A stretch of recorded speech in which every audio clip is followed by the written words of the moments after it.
Paz de Cristo, hermanos. Amén.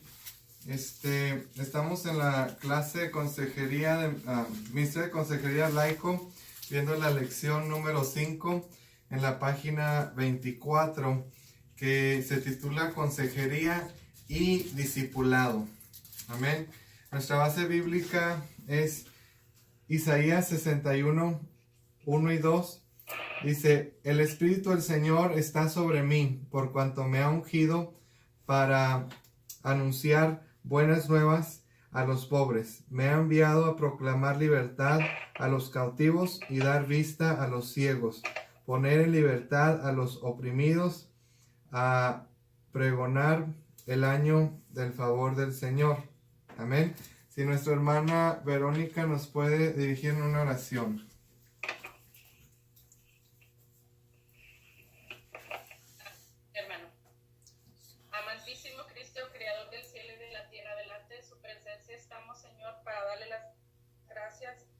Pedirle, Padre Santo, que nos abra el entendimiento y el corazón, Señor, para poder entender sus clases, Señor, que quiere que nosotros nos eduquemos cada día más en su palabra, Señor. Para usted sea la honra y la gloria de Cristo. Amén. Amén. Déjenme nomás ver si está subido el volumen. Ahí está, para que se oigan más, si responden. Ok. Entonces, aquí vemos en la introducción: cierto día estaba Jesús en la sinagoga de Nazaret. No era la primera vez que se encontraba en ella, ¿verdad? Ahí en Nazaret era el lugar donde se había criado. Como judío piadoso, además, seguro que cada sábado practicaba de la liturgia de la sinagoga. En Lucas 4:16 se afirma que esta era su costumbre. Jesús, un varón de unos 30 años, y el tiempo para iniciar su ministerio público había llegado. Cuando leyeron el libro del profeta Isaías, él se puso en pie y leyó la siguiente porción: el Espíritu del Señor está sobre mí, por cuanto me ha ungido para anunciar buenas nuevas a los pobres. Me ha enviado a proclamar libertad a los cautivos y dar vista a los ciegos, a poner en libertad a los oprimidos y a pregonar el año del favor del Señor. Isaías 61, 1 y 2. A partir de este momento, el texto de Isaías se transformó en la agenda ministerial de Jesús. No quedaba mucho tiempo y era necesario desarrollar una estrategia que permitiera conectar una obra de la magnitud. Ahora, ¿qué hubiéramos hecho nosotros? Como nosotros hubiéramos organizado. Jesús no siguió un modelo empresarial acumulando poder, mostrando una espiritualidad superficial tan común entre nosotros. Jesús más bien eligió intervenir en las vidas y prefirió el camino del discipulado, llevando a sus discípulos de la audiencia al quebrantamiento, cualidad indispensable del consejero para que sean sensibles a la necesidad de la gente. Entonces, en esta lección tiene como objetivo llevar al alumno de la audacia al quebrantamiento. ¿Ven? Entonces vemos que aquí aproximadamente a los 30 años, ¿verdad?, empezó el ministerio de Jesucristo, y vemos que él no escogió, ¿verdad?, un camino donde quiso acumular, ¿verdad?, nomás pura audiencia, puros aplausos, ¿verdad? Vemos que él quiso trabajar con la persona. Amén. Quiso discipular a la persona y su especialidad era trabajar con la persona. Amén. Y vemos que cuando se lee esa porción de Isaías 61:1, vemos el ministerio de Jesús, para qué fue llamado. Amén. Entonces, para eso también nosotros fuimos llamados. Amén. Amén. Para ayudar al quebrantado, al oprimido, al que tiene necesidad, y para discipular. Amén, porque la Biblia nos dice id y hacer discípulos. ¿Y cómo lo vamos a hacer? Bueno, eso vamos a ver aquí en esta clase. Vamos a ver la diferencia entre la audacia y el quebrantamiento. Amén. Ahora, ¿qué sienten ustedes al escuchar la palabra audacia, Marlene? Audacia o tiene que ver con el audio, con el escuchar, ¿no? Audacity. Audacity. That's what it means. Yo diría que es como sentir la manera de introducirse, la facilidad de introducirse con otros. Amén. Esa es la audacia. La Poder hablar facilidad, con otros. el courage, ¿qué es courage? El coraje, se dice también en español. Coraje, Para poder hablar delante de otras personas. De la hacer las cosas. valentía, Ándale. podemos decir, para hacer las cosas, Ujú. ¿verdad? Entonces, la audacia, amén, es lo que significa.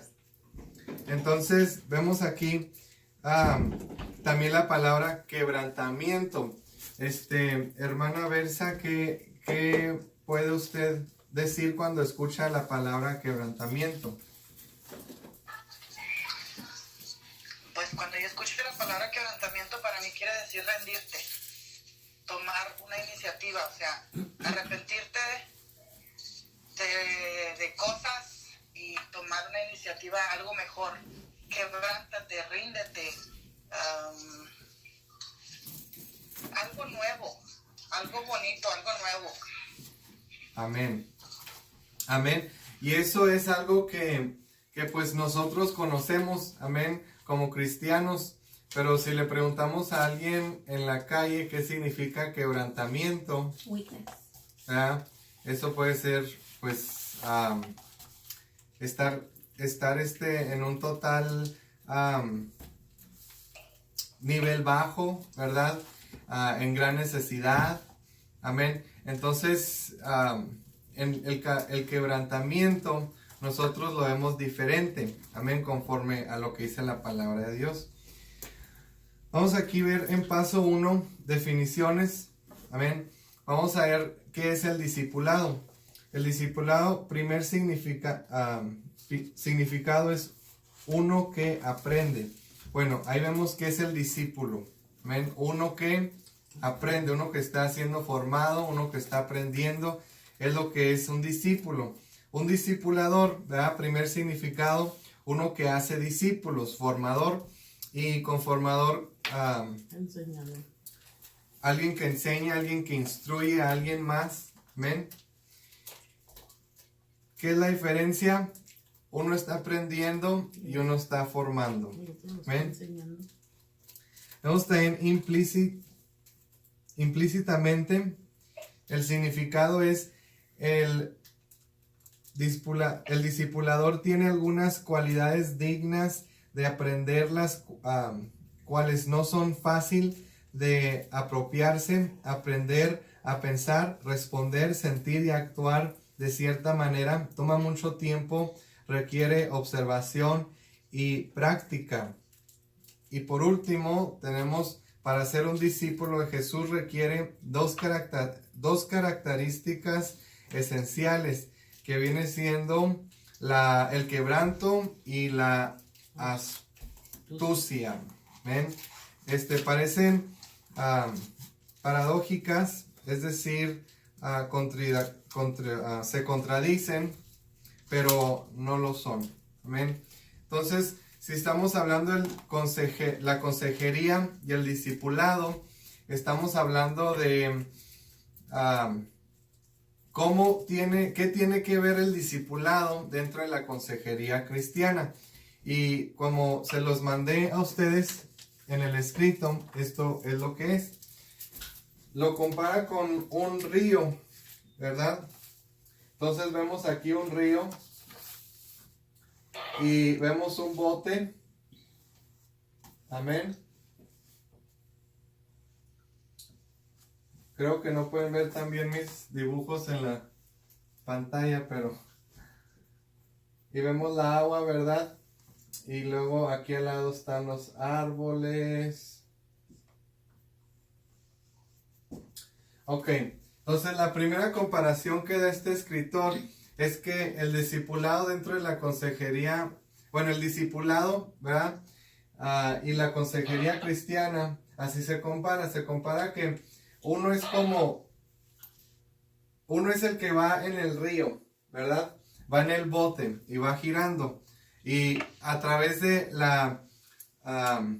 el pasaje, ustedes van a ver que va a ir uno rápido en algunas áreas, ¿verdad? En algunas áreas van a ser un poco ¿cómo se dice?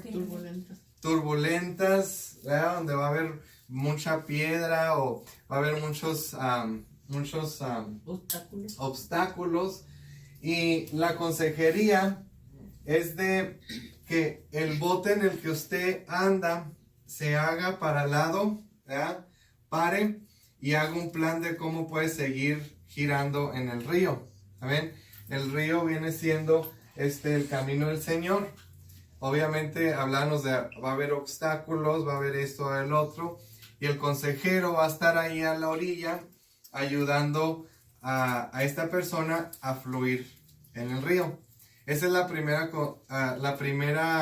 comparación que hace el escritor. La segunda comparación que se me hace más entendible.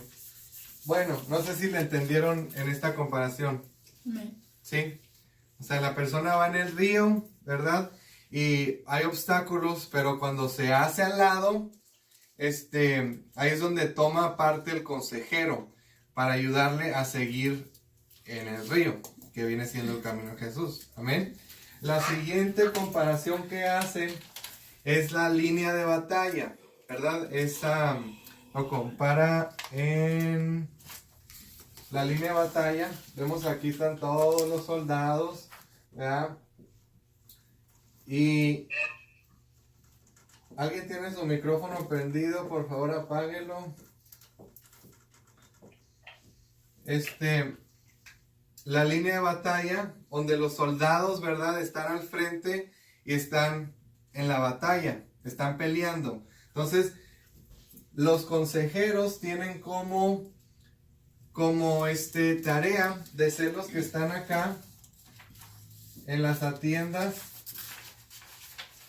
asistiendo al que está herido, ¿verdad? Entonces el consejero no está en la línea de batalla, amén, sino que está acá en la tienda atendiendo al herido, atendiendo al que, ¿verdad?, no puede seguir porque ha caído en el campo de batalla.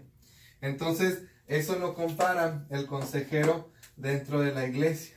Amén. El consejero, dentro de la consejería cristiana. No sé si hay algunas preguntas o comentarios hacia estas comparaciones que hace el escritor Deepak Reju.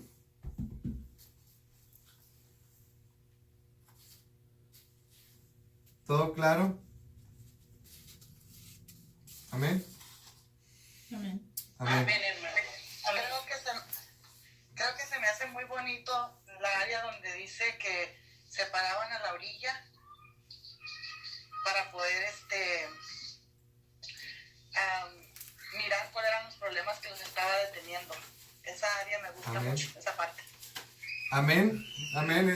Mirar cómo pueden mejorar los soldados para seguir en la línea de la batalla, ¿verdad?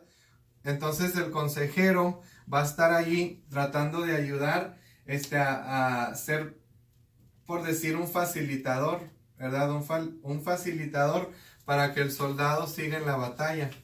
Va a ser alguien que facilita, amén, no alguien que realmente arregla el problema, sino que lo estudia y facilita para que la persona pueda seguir adelante. Amén. ¿Eh?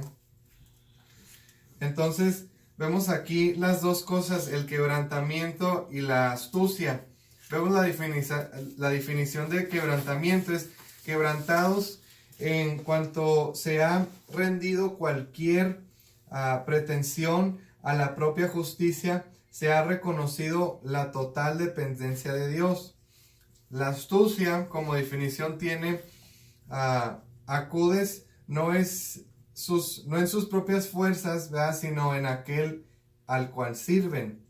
La observación que da sobre el quebrantamiento es de que no es inutilidad.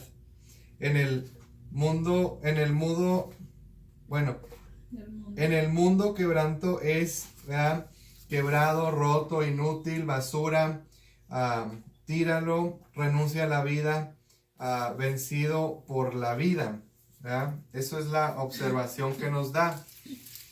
Vemos que la astucia, ¿verdad?, la audacia, bueno, la astucia para la observación dice que la audacia se define en el mundo como la autoconfianza. Bueno, ahora vamos a hacer esas dos comparaciones, pero ahora bíblicamente. El quebrantamiento, vemos que en el reino de Dios, quebranto es lo que Dios requiere para mostrar su poder. Vemos aquí en Salmos 51, 17. Al corazón contrito y humillado no despreciarás tú, oh Dios. Y la comparación para astucia bíblicamente es en el reino de Dios, es diferente, es audacia sin confianza propia. Pablo lo describe muy bien en 2 Corintios 5, 16 al 20. Dice, nuestra audacia proviene no de lo que somos, sino de aquel quien servimos, a quien representamos. Amén. Entonces, para nosotros, ¿qué significa discipulado, hermana Cardosa? Discipulado, pues es lo que acabo de decir acá, ¿no? La persona que aprende. Amén. ¿Y qué son algunas formaciones por las que tiene que pasar el discipulado? Yasmín, hermana Yasmín. Pues las dos características es la audacia y el quebrantamiento. Amén. Tiene que pasar por el quebrantamiento primeramente, ¿verdad? Tiene que ser quebrantado. Y ahorita vamos a ver esas comparaciones y vamos a hablar un poco en eso. Y luego la audacia, amén, tiene que agarrar esa valentía para seguir adelante, esa valentía para hacer otros discípulos, amén. Entonces, si nosotros somos buenos guías espirituales, somos buenos consejeros, amén, hablando dentro de la consejería cristiana, vamos a poder facilitar su camino dentro de su relación con Dios o su trabajo dentro de la iglesia. ¿Qué se espera de un discipulador, hermana Elizabeth?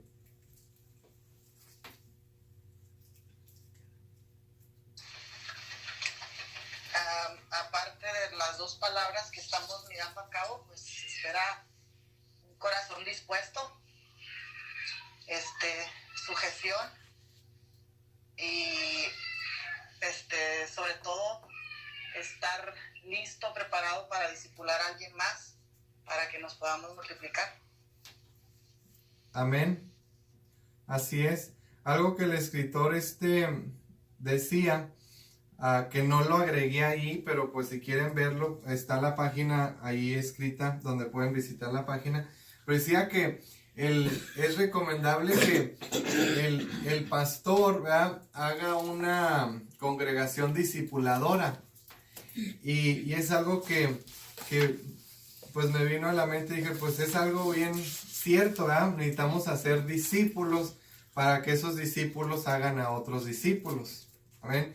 Y si enseñamos a ser discípulos o enseñamos de cómo ser un discipulador, entonces esos discipuladores van a discipular a otros y va a ser menos trabajo, ¿verdad?, para ya sea el pastor, líderes, maestros, etcétera. ¿Por qué? Porque estamos haciendo discipuladores.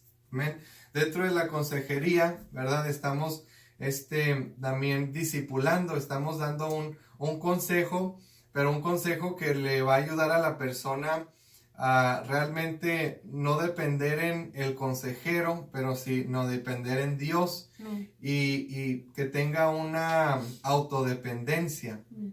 Amén. Entonces, ¿cuál es el proceso por cual se llega a formar un discípulo, hermano Cardosa?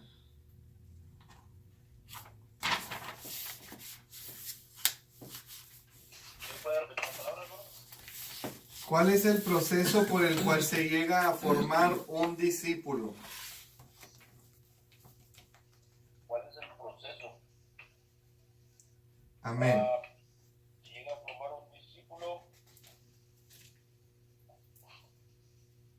pues el proceso es, por ejemplo, como el discipulador, pues tiene que, por ejemplo,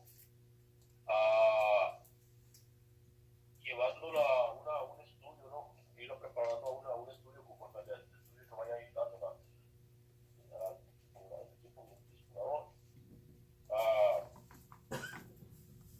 Y pues, como decía la hermana Isabel, pues estar atento, estar atento a lo que el discipulador lo vaya enseñando, esté dispuesto también. Amén, ¿verdad? Un proceso de estudios, pero también un proceso, algo que tiene que ver con el ejemplo. Amén, creo que el ejemplo es algo bien clave para el discipulador. Alguien que está discipulando a alguien va a enseñar con el ejemplo. Amén. El ejemplo que él da es algo grande y influencia, ¿se dice? Influencia mucho al que está siendo discipulado. Amén. Esta tarde hablábamos, mi coworker, la que trabaja conmigo y yo, hablábamos de cómo la maldición de los padres va siguiendo, ¿verdad? Y generación en generación, amén. Y hablando también bíblicamente. Y está diciendo, pues, fíjate que sí es cierto, porque probablemente la madre que fue, por decir, drogadicta, etcétera, etcétera, es más probable que la hija sea drogadicta, o si no es drogadicta, tenga algunos afectos, por decir, mentales, ¿verdad? Que le tenga miedo a las drogas por los resultados que ella vio en su infancia, o es más probable que caiga en las drogas por la influencia que tuvo en su infancia. Confirme, hermana Yasmín. Amén. Mira, en cuestión de esto, se dice que los hijos aprenden por el ejemplo de los padres. Ahora vemos un dicho que dice, así es el hijo, así son los papás. Entonces muchas veces vemos, por ejemplo, esa joven que estás mencionando, que su mamá fue adicta a las drogas. Y ella puede a lo mejor no ser adicta a las drogas, puede ser adicta a las compras, a la comida, puede ser tomar cualquier posesión de alguna adicción. La adicción a simplemente estar en el celular y todo porque seguimos las maldiciones transgeneracionales. Amén, así es. Entonces esto es algo bien importante, que la influencia, ¿verdad? Da mucho que ver dentro del discipulado. Porque, ¿Gustavo, hermano? No, también así. Dentro del discipulado vemos que uno puede dar varios estudios, amén. Puede sentarse con el discípulo, puede darle varios estudios, pero si no le da un ejemplo, de nada va a servir. Va a aprender mucho, va a saber mucho, ¿verdad? Pero no vas a, vas a ver más que eso. Es como, por ejemplo, el mecánico puede estar sentado en un escritorio, ¿verdad? En un desk, ¿cómo se dice? No, Sí, un escritorio. Bueno, un escritorio con el maestro y puede estar aprendiendo de cómo ser mecánico y dura 4 años aprendiendo de la mecánica con el libro. Pero no va a ser tan efectivo si no usa sus manos, si no está siendo influenciado por el ejemplo que da el maestro de cómo se agarra esa llanta, cómo se pone esa llanta, cómo se agarra el The wrench. wrench, pero no sé cómo se... El desarmador. el desarmador, cual sea cosa, ¿verdad? Y pues no vas a ver cómo usar esto, vas a ver sobre eso, vas a ver que así se hace, ¿verdad? Por ejemplo, el discipulador, ¿verdad? Le enseña al discipulado que debe leer la Biblia. Entonces, vas a ver, ¿verdad? Que se debe leer la Biblia, pero no la va a leer porque nunca fue influenciado, ¿verdad? Instruido por el ejemplo, el testimonio que dio el discipulador. Entonces, si ve un ejemplo, ¿verdad? Va a ser más impactante así nomás se lo dijeron con palabras. ¿Sí me hay a entender ahí? Exacto. Amén. Es como llevar, o sea, por ejemplo, lo que estaba diciendo es como está teniendo la teoría, pero también tiene que llevarlo a la práctica y Amén. el discipulador tiene que enseñarlo, ¿verdad? Como dice, vente, agarrarlo de la mano y así, ya te enseñé por medio de teoría, ahora vamos a la acción, a la práctica, ¿no? Más o menos, ¿no? Amén. Así es. Perfecto. ¿Cómo es la vida de relación discípulo al discipulador? ¿Cómo debe ser la relación entre el discípulo y el discipulador, hermana Delfina? La vida del discípulo y del discipulador. Pues la relación debe de ser el discípulo es el que le estoy enseñando. Una relación que él esté dispuesto a aprender lo que el discipulador le enseña. Amén. Entonces, tener una buena relación, como amistad. Amén. Y una buena disposición. Una Amén. buena disposición tanto del discípulo como del discipulador. Amén. El discipulador una disposición buena en enseñarle y el discípulo en aprender. Amén. Y poner por obra lo que Ser aprendió. enseñable. Sí. Así es. Y es uno de los factores muy frecuentes con los que nos encontramos. Es que a veces es difícil, ¿verdad?, de hallar a alguien que sea, como dice la hermana Cardosa, enseñable, alguien que se deje enseñar. Sí. ¿Cuáles son los problemas más frecuentes de un discipulador, hermana Vero?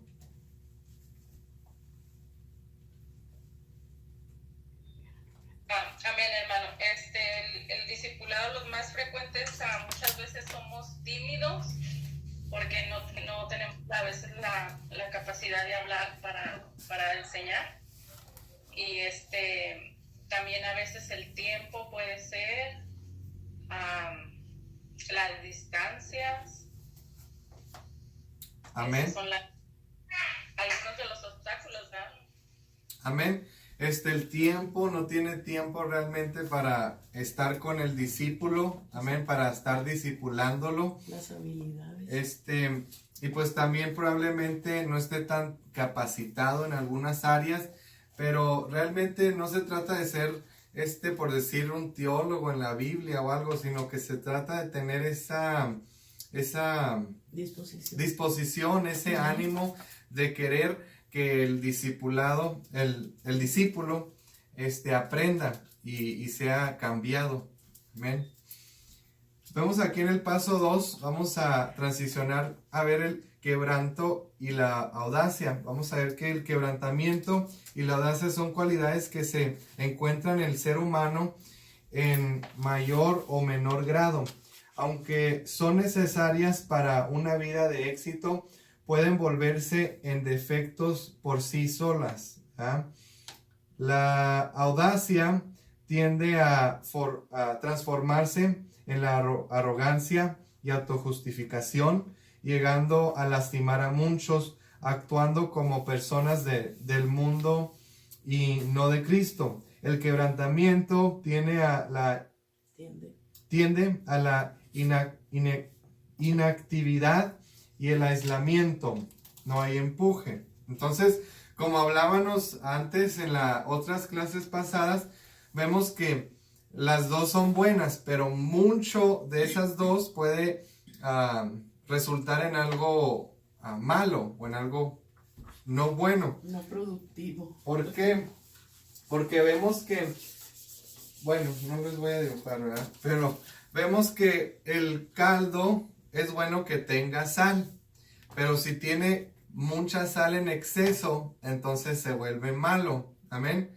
Entonces es bueno de tener quebrantamiento, es bueno de tener la audacia, pero si lo tenemos en exceso, entonces se vuelve algo malo. Amén, como hablamos ahí, se vuelve en autojustificación, ¿verdad? El que tiene mucha audacia siempre está tratando de justificarse y pues aunque sabe que está mal, ¿verdad? Siempre se trata de justificar y no va hacia al quebrantamiento, al ser quebrantado más y que los demás. formado. Amén. Amén. Entonces aquí vemos un... Hermano, Amén. una disculpa. Digo, tengo una pregunta. Ahorita que dijo usted que tiene que ser como balanceado, ser Amén. audaz y quebrantado. Y si es nomás quebrantado y no es audaz, ¿qué pasa ahí? Pues si tenemos mucho quebrantamiento en exceso, ahí vemos que vamos hacia la inactividad, el aislamiento, ¿verdad? Probablemente también la depresión. Siempre hay la persona que se está siempre Aislando, como dice aquí. Que pues aislando, diciendo tengo este problema, tengo el otro y nunca ve el lado Solución. positivo, ¿verdad? O las soluciones del problema, No sino que tiene- siempre se queda ahí en el no quebrantamiento. tiene la audacia Ven. de moverse. Y hacer algo hay un problema efectivo. en que no puede crear un puente, ¿verdad? Hacia ver al otro lado de las situaciones. ¿Ven? Y entonces ahí, por decir, tanto puede haber excusa del que es muy audaz, como también puede haber excusa del que es muy quebrantado, y lo peor de Amén. todo es que se va alejando. Amén. Entonces se tiene que tener un balance. Como hablábamos del caldo, no puede tener tanta sal, no puede tener tanta agua, puede tener tanta carne, ¿verdad? No se cree. Muchas verduras. Entonces es algo que debe de estar balanceado. Genial.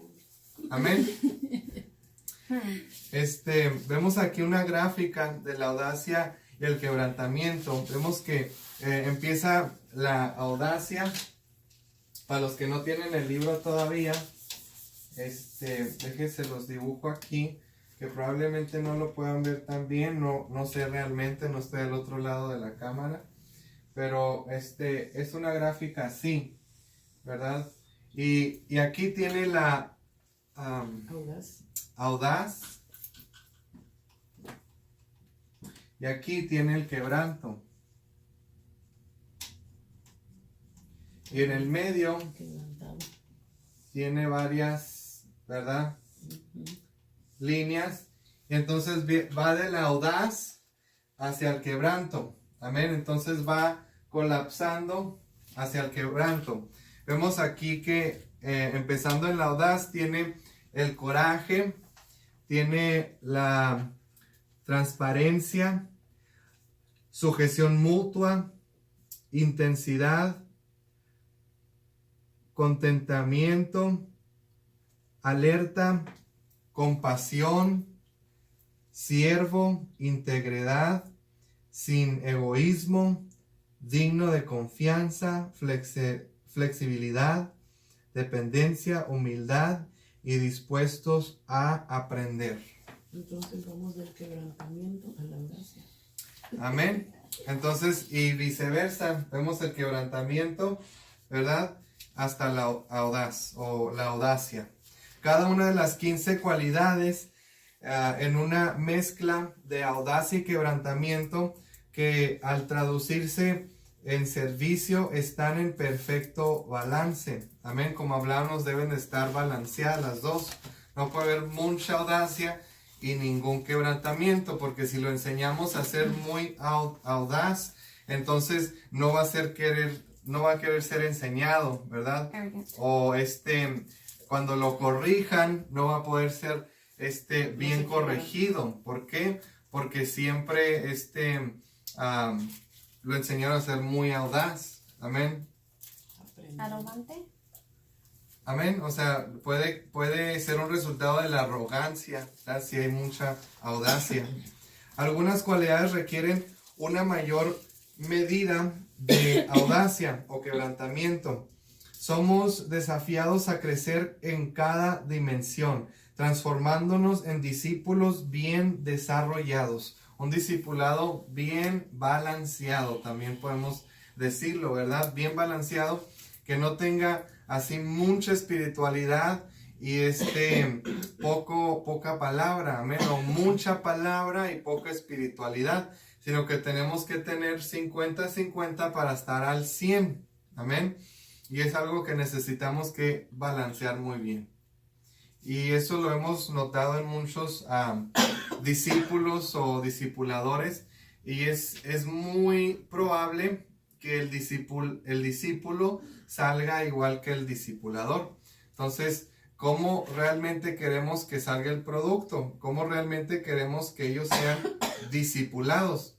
Queremos tener un buen resultado, queremos tener un buen delegado, o queremos realmente que salgan igualitos a nosotros. Por ejemplo, yo no quiero que salgan igualitos a mí porque al autoexaminarme, ¿verdad? Veo que tengo muchos defectos, ¿verdad? Pero quiero que sean mejores Amén. que yo. Entonces ahí es donde nosotros tomamos la responsabilidad, ¿verdad? Dentro de nosotros y decir, bueno, yo probablemente no fui tan bien en esto, pero yo quiero que mi discípulo sí sea mejor en esto. Amén. Y quiero enseñarlo a través de la influencia, a través de mi testimonio. No sé si haga preguntas hasta este momento del quebranto y la audacia. O comentarios. Si no hay, vamos al... Ahí lo que usted está diciendo es como que usted quiere enseñarnos para que nosotros aprendamos, también seamos después en un tiempo, o sea, estamos siendo discipulados y en un tiempo discipuladores, pero no que seamos copias suyas, sino que cada quien seamos como somos nosotros mismos. Sí, o sea, cada quien está teniendo su propio don que Dios le ha llamado, ¿verdad? Amén. No tratar de, o sea, si yo soy maestro al que estoy discipulando, no querer que también él sea maestro. Y es algo que me frustraba antes porque estaba discipulando y quería que también fuera maestro, pero Dios no lo llamó a ser maestro, lo llamó a ser músico, lo llamó a ser predicador, ¿verdad? Etcétera, etcétera, evangelista. Entonces, ser también cazatalentos, o sea, saber cómo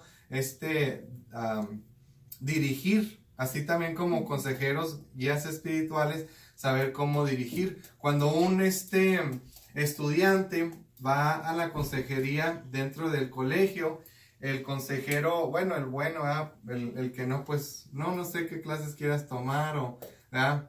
Ahí toma las que quieras, ¿verdad? Toma las clases que quieras. Pero el buen consejero, ¿verdad? Va a decir, pues, ¿qué te gusta? Oh, pues es que a mí me gusta enseñar. Oh, mira, tienes que tomar estas clases. O sea, ser el cazatalentos. Amén.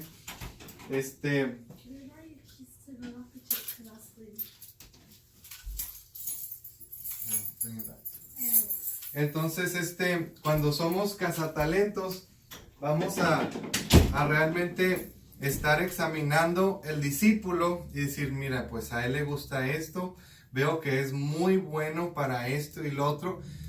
Bueno, parece que tiene el don de evangelismo, ¿verdad? Entonces saber cómo guiarlo. El consejero de la escuela, ¿verdad? Pues le gusta esto, le gusta el otro.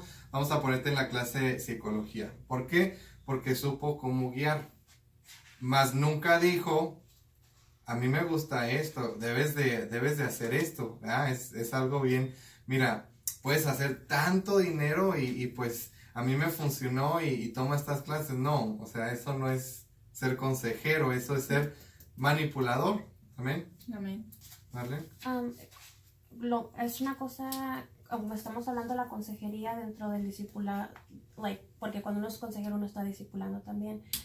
Es bueno cuando uno esté orando por la persona, porque cuando uno está aconsejando como cristiano, vamos a orar por la persona, de que Dios haga su voluntad en ello, porque en nuestros ojos carnales podemos ver algo y los podemos influenciar, pero es bueno hasta cuando uno está discipulando a alguien nuevo a la iglesia, que Dios haga conforme Él guste en la persona, y como estaba diciendo tú, para no frustrarse, y que siga caminando más. Y también tenemos que orar que Dios lo haga mejor en las áreas que uno puede ver, porque a veces uno no tiene la experiencia para guiar conforme nuestro entendimiento en las deficiencias de las personas, pero si uno nos podemos orar en lo que vemos, no dañamos a la persona en las cosas que tiene, que son notables, pero Dios va y He keeps guiding them through the process in order for them to heal and be able to accomplish, you know. Nos guía por el proceso, amén. Entonces, ser guiadores, amén, orar por el discípulo. Dios, ¿dónde quieres que sea él dirigido? ¿Verdad? ¿En qué área? ¿Verdad? ¿Quieres que él te sirva? Amén. Y es algo que debemos de ser, como habla cazatalentos. ¿Preguntas, comentarios? ¿No? Vamos al paso 3. ¿En qué nivel de proceso de discipulado de Dios me encuentro? Vemos que aquí en el Evangelio de Lucas 15 presenta algunas cualidades que el discípulo de Jesús va adquiriendo conforme avanza con Jesús. Consejero por excelencia.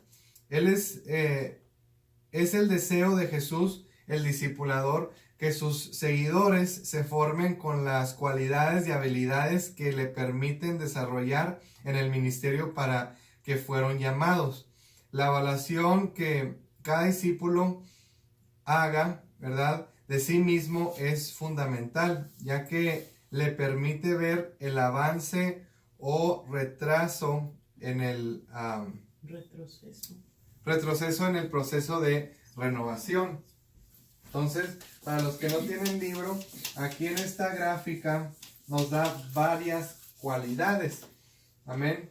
Y tenemos estas dos, ¿verdad?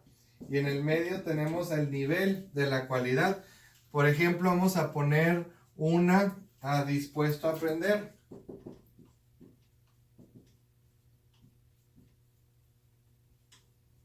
Entonces, del 1 al 10, ¿verdad? ¿Cómo estamos? ¿Estamos muy dispuestos a aprender o no estamos tan dispuestos a aprender?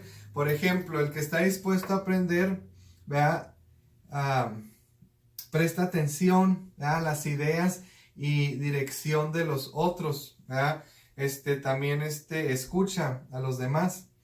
Entonces, el que no está dispuesto a aprender, ¿qué hace? Sabe todo, ¿verdad?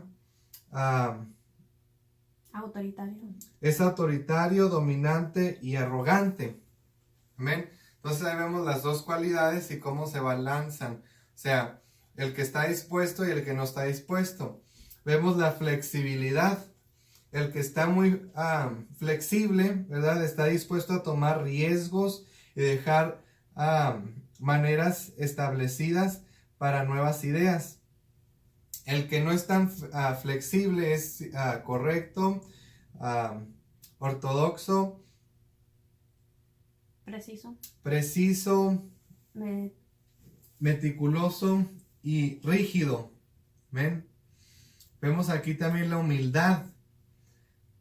La humildad no piensa en sí mismo, imagen personal se identifica con los de baja condición. El que no es tan humilde, ¿verdad? Preocupado por el título, la imagen, busca el centro de la atención. Amén. El que no es tan humilde. Vemos aquí también la compasión. Él es un reconciliador, muestra bondad, misericordia, amor, aún por los enemigos. Amén. Y eso es lo que es que el que enseña compasión. El que tiene compasión.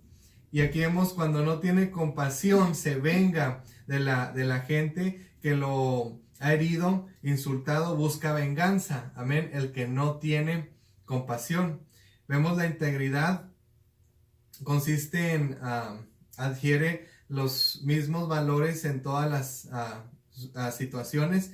Integridad quiere decir ser entero. Amén. En cada área. Preocuparse por las diferentes áreas que hay dentro de su vida, ser íntegro. Y el que no, ¿verdad?, es ciego en sí mismo, inconsciente, motivos mixtos, habla y vive mentiras. Amén. No se preocupa por las diferentes áreas en las que está bajos. Amén. vemos sin egoísmo. No le preocupa su propio comfort o placer. Y el egoísta, ¿verdad?, busca ser el número uno.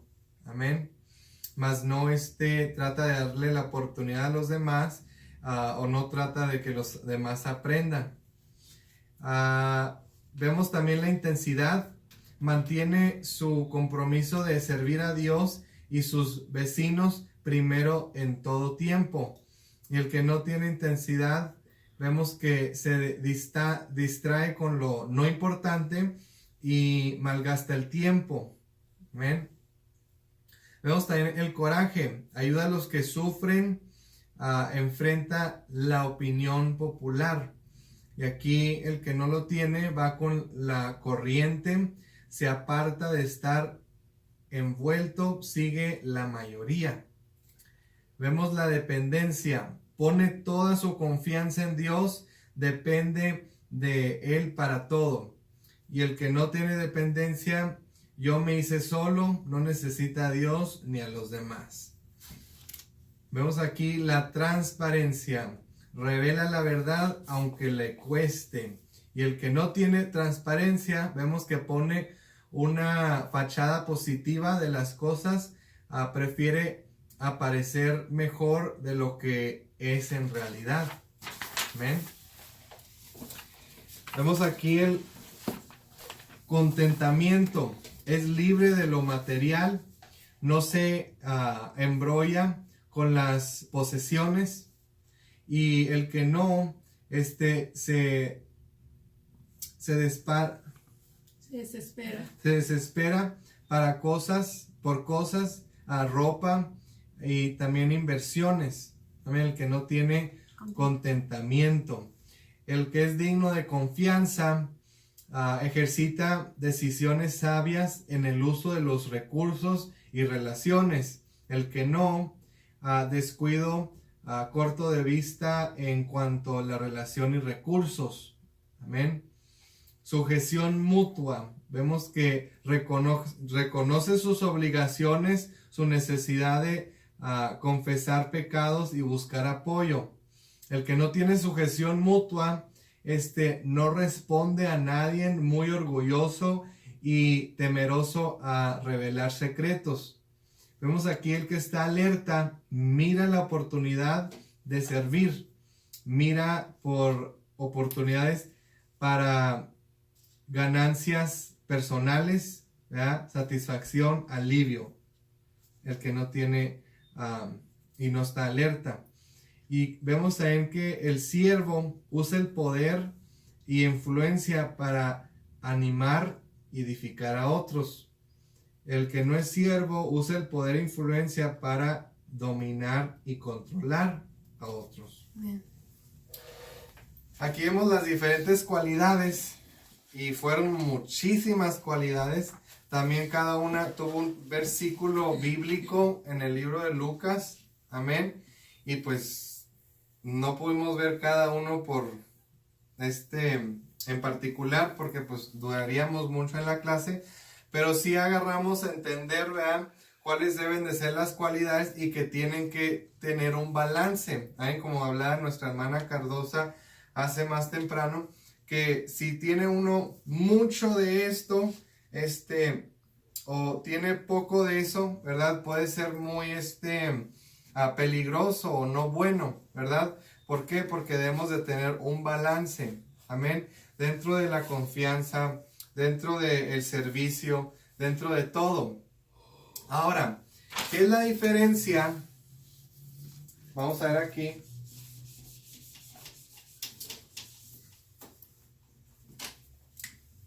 Dentro de un discipulador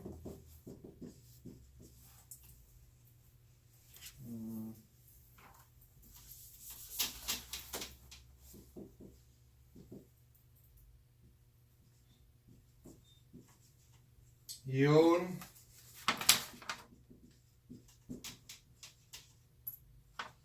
un manipulador, ¿verdad? ¿Qué es la diferencia entre un discipulador y un manipulador? Hermana Yasmín. manipulador enseña cosas positivas, el manipulador agarra la condición para influenciar de una mala manera al discipulado. Amén. Hermana Bersabé. Amén. ¿Puedes repetir la pregunta? ¿Qué es la diferencia entre el discipulador y el manipulador? El discipulador piensa en cómo reproducirse para mejorar lo que estamos haciendo, y el manipulador nomás piensa de cómo lograr para sí mismo y no para el bien de los demás. Amén. Amén. Hermana Vero, ¿qué es la diferencia entre el discipulador y manipulador? Amén. Son muchas las diferencias, hermano. El discipulador trata de ayudar al alumno a mejorarse como persona, como ser humano y como alumno. Y el manipulador siempre va a estar tratando de hacer la persona para que no se maneje a la conveniencia de su criterio, sino la de él, del manipulador. Y es mucha la diferencia. Amén. Amén. Hermana Esther, ¿qué es la diferencia entre el discipulador y el manipulador? Bueno, no creo que esté sintonizada.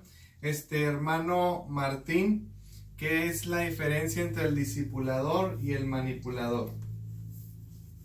En que el discipulador va a llevar a cabo, por ejemplo, puede ser para ganar más almas, para llevarlas por un buen camino, para poder que esa persona pueda ganar más almas, vamos a decir, de la manera de Jesucristo. Y el manipulador puede que lo lleve también, pero le va a llevar a conveniencia de esa persona, de ese manipulador, que tal vez no va a ser lo correcto, pero lo va a querer llevar por otro lado, de esa manera. A su manera. Amén. Pueda que el manipulador llegue a que alcance un objetivo la persona, pero a conveniencia de él. Amén. Y también a cierto nivel, ¿verdad? O sea, el manipulador tiene límites, entonces va a mandar a la persona a cierto límite nomás. El discipulador va a abrir puertas sin números, ¿verdad? Sin Va a límite. ayudar a que él sea autosuficiente por sí mismo y le va a ayudar a que él crezca por sí mismo. El manipulador va a crear una dependencia en él, ¿verdad? Ujú. Entonces, la persona va a depender del manipulador. Y el discípulo no va a depender tanto en el discipulador, porque el discipulador le está enseñando en cómo él puede seguir adelante, cómo él puede pescar por sí mismo, Amén. ¿verdad? Y cómo puede crecer por sí mismo. Entonces, como consejeros, ¿verdad? Consejeros cristianos, guías espirituales, no debemos de ser manipuladores, sino que debemos de ser discipuladores, ¿verdad? Discipular para que la persona pueda ser autosuficiente, ¿verdad? Darles las herramientas necesarias para que él pueda crecer por sí mismo. Amén. Pueda saber cómo comer por sí mismo, cómo caminar por sí mismo y no depender, ¿verdad?, de alguien, ¿verdad?, como es el manipulador. Marlene, diferencia entre discipulador y manipulador. O sea, les estoy preguntando a cada quien para que cada quien dé sus diferentes opiniones a las que dieron los demás. Pues como mencionaste, Rolando, el discipulador enseña que sean autosuficientes y dependan de Dios y no de sí mismos o de la persona que los está guiando, para que ya no vengan como un psycho a pedir ayuda siempre por cada problema. Y el manipulador, en psicología nos enseñaron que siempre enseña que no sobrepase a la persona. Por ejemplo, podemos poner un ejemplo, el esposo o la esposa que sea manipulador, no tenga sus propias credit cards, su propio carro, que siempre esté dependiendo de la persona. Si está dependiendo de la persona, puede tener advantage y puede seguirlo utilizando o llevando a que haga cosas por himself. Es como vino Jesucristo. Jesucristo vino y a ser discípulos, enseñar a cada uno a dejar de ser dependientes de su trabajo, de lo que están haciendo y ser dependientes de Dios. y como los fariseos, it's just me in church and like in that little cycle, y no se salían de ese ciclo, no iban tras el box y no se quedaban encerrados en su propio mundo. Amén. Hermana Delfina. Pues hemos escuchado muchas opiniones y todas están muy bien, es real, que el discipulador, pues él quiere lo mejor para su estudiante, para su alumno, que aprenda las mejores cosas que él le está enseñando. Y aún si aprende más, dice orgullosamente, ese yo lo enseñé. Amén. Y el manipulador, pues ese quiere hacer que haga las cosas nomás lo que él dice, como él piensa y como él quiere. That's right. Entonces quiere manejarlo, quiere manejar a la persona. No lo quiere enseñar, quiere Amén. manejarlo. Hermana Cardosa. Amén. Pues sí, el discipulador, como dice, es alguien que va a enseñar para que la persona se reproduzca o que vaya hacia adelante, o también que esté más arriba de la persona que lo ha enseñado, que sea una persona que no, o sea, que no haya miedo, que haga las cosas sin límites. Amén. Y el manipulador va a hacer que la persona haga las cosas a su manera y, como dicen, hasta un cierto límite, y no lo va a dejar crecer, ni Amén. lo va a dejar avanzar. Amén. Entonces, ahora les pregunto, ¿hay rasgos de manipulación dentro de la iglesia? Yes. Sí. Yes. Hay rasgos de manipulación.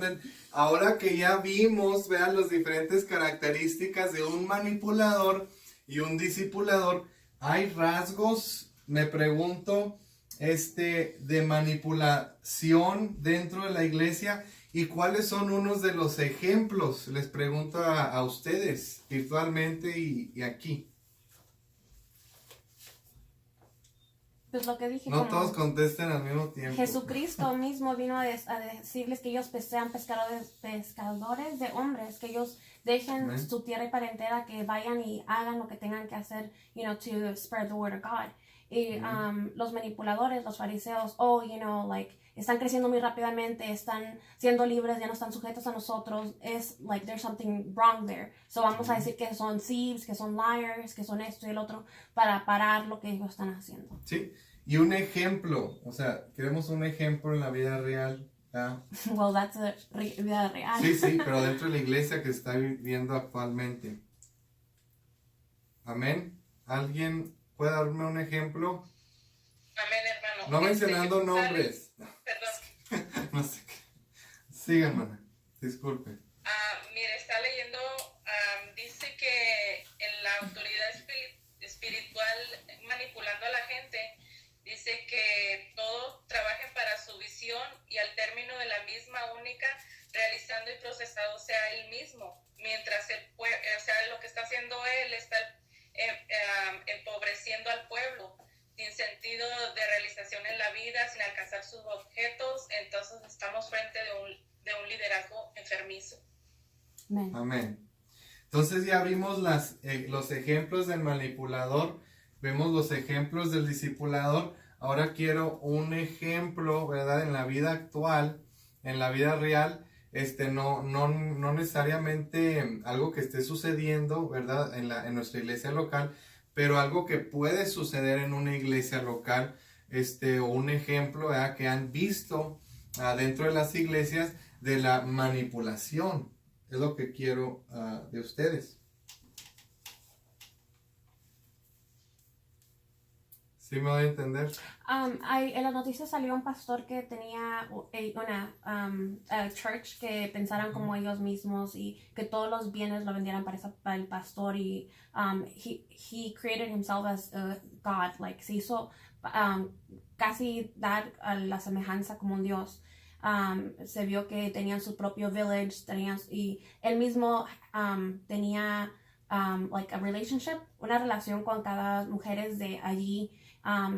Es muy famoso ese caso, que había un mal, ellos estaban buscando a Dios, pero al final él manipuló a las personas para su beneficio. Hay otras iglesias también, otras denominaciones que si no soy yo, es mi hijo, o no voy a mencionar qué iglesias, pero que ellos mismos se alaban and all that.